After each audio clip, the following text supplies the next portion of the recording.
Everyone, welcome back to my YouTube channel. तो आज हम क्लास 10th का चैप्टर नंबर 5 लाइफ प्रोसेस उसके इंटेक्स क्वेश्चन को सॉल्व करेंगे। इससे पहले मैंने 2 पार्ट्स में इसके इंटेक्स क्वेश्चन को सॉल्व करवाए हैं, आप देख लीजिएगा। तो हमारे पास में क्वेश्चन है हमारे पास में, what advantage over an aquatic organism does a terrestrial organism have with regard to obtain oxygen for respiration. कि जो एक्वेटिक ऑर्गेनिज्म होती है और जो टेरेस्ट्रियल ऑर्गेनिज्म होती है, जो मतलब पानी में रहने वाले ऑर्गेनिज्म है, और जो आपके अर्थ पर या ज़मीन पर रहने वाले ऑर्गेनिज्म है, वो रेस्पिरेशन में जो ऑक्सीजन लेते हैं तो ज़्यादा एडवांटेज में टेरेस्ट्रियल वाले क्यों रहते हैं। तो अगर हम इसकी बात करते हैं तो टेरेस्ट्रियल वाले क्या होते हैं, डायरेक्टली एटमॉस्फेयर से ऑक्सीजन लेते हैं, जबकि एक्वेटिक एनिमल्स जो होते हैं वो आपके ऑक्सीजन पानी में डिज़ोल्व ऑक्सीजन को ही ले पाते हैं। कंपेयर टू एटमॉस्फेयर, पानी में जो ऑक्सीजन होती है वो बहुत कम डिज़ोल्व रहती है, इसलिए जो एडवांटेज में रहते हैं वो कौन रहते हैं, टेरेस्ट्रियल ऑर्गेनिज्म रहते हैं। Okay, terrestrial organism breathe by using atmospheric oxygen, whereas aquatic organism take oxygen dissolved in water. The oxygen level is high in the atmosphere when compared to oxygen in the water. Hence, terrestrial organisms need not breathe fast to obtain organism, whereas aquatic organisms need to breathe faster to get the acquired oxygen. तो इसलिए उनको breathing भी fast करना पड़ता है पानी में घुली हुई ऑक्सीजन को लेने के लिए। Now let's move on to the next question. What are the different ways in which glucose is oxidized to provide energy in various organisms? कि what are the different ways in which glucose is oxidized to provide energy in various organisms? कि जो अलग अलग organism होती है जिसमें glucose जो oxidised होता है, वो अलग अलग वे में कैसे होता है। तो अगर हम बात करते हैं सिंपल, ग्लूकोज जो होता है हमारे कितने कार्बन मॉलिक्यूल होता है, 6 कार्बन मॉलिक्यूल होता है। ये अपने साइटोप्लाज्म में किस में टूटता है, आपके पाइरूवेट में टूटता है, जो कि 3 कार्बन मॉलिक्यूल होता है। ओके, इस प्रोसेस को हम बोलते हैं ग्लाइकोलाइसिस। आफ्टर दैट अगर हम अलग अलग बात करते हैं तो यीस्ट में यहाँ पर क्या होगा, एब्सेंस रहेगा ऑक्सीजन का या लिमिटेड ऑक्सीजन रहेगी, और क्या बनाएगा, ये अल्कोहल बनाएगा, क्या बनाएगा, और हमारे पास में CO2 बनाएगा, और साथ में क्या बनाएगा, 2 ATP बनाएगा। अगर हम बात करते हैं तो हमारे पास में, अगर हम हमारी मसल्स की बात करते हैं तो मसल्स में भी एब्सेंस रहेगा। अगर ज़्यादा अमाउंट में हमको एनर्जी चाहिए होगी तो उसके बाद में हमारे पास में क्या बनेगा, लैक्टिक एसिड बनेगा मसल्स में, और इसी की वजह से क्रैम्प्स होते हैं, और क्या बनेगा, 2 ATP बनेगा। ठीक है। और अगर हम बात करते हैं माइटोकॉन्ड्रिया में तो हमारे पास में क्या होगा कि माइटोकॉन्ड्रिया में ये CO2 कम्प्लीटली, इसका क्या होगा, ये कम्प्लीटली ब्रेक डाउन होगा, तो CO2 बनेगा, H2O बनेगा, और साथ में क्या निकलेगा, 36 और 38 या फिर 38 ATP निकलेगा। ओके, तो इस बेसिस पे अगर हम बात करते हैं तो अलग अलग जगह पे अलग अलग जो ग्लूकोज का ऑक्सीडेशन है वो होता है। ओके, और जो सिंपल, इन तीनों में सिंपल जो है हमारे पास में सबसे ज़्यादा कॉमन फैक्टर क्या है, ये वाला, जहाँ पर पाइरूवेट बनता है। इस प्रोसेस को हम क्या बोलते हैं, ग्लाइकोलाइसिस।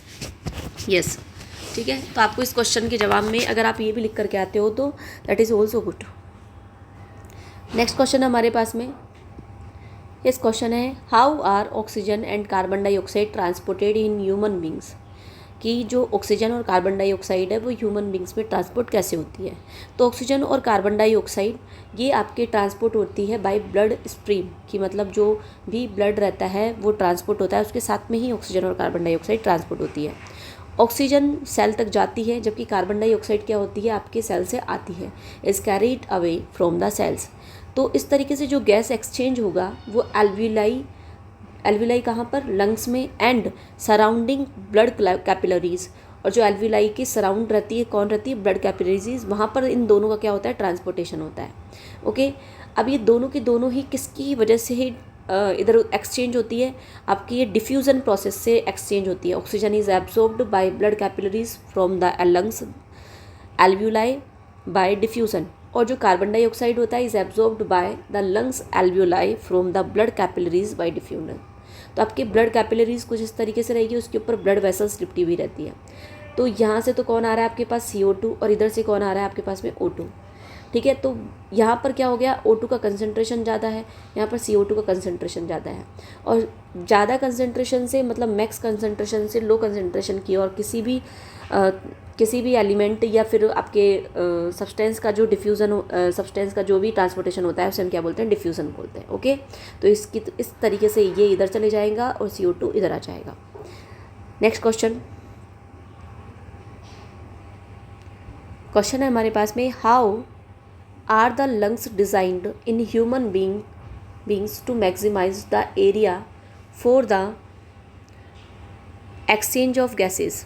तो अगर हम बात करते हैं कि हमारा जो लंग्स है वो कैसे डिज़ाइन किया गया है कि हम अच्छे से गैसेस का एक्सचेंज कर पाए, तो हमारे बॉडी का जो इम्पोर्टेंट पार्ट होता है लंग्स होता है, मतलब और भी होते हैं बट लंग भी आपके क्या होता है, इम्पोर्टेंट पार्ट होता है।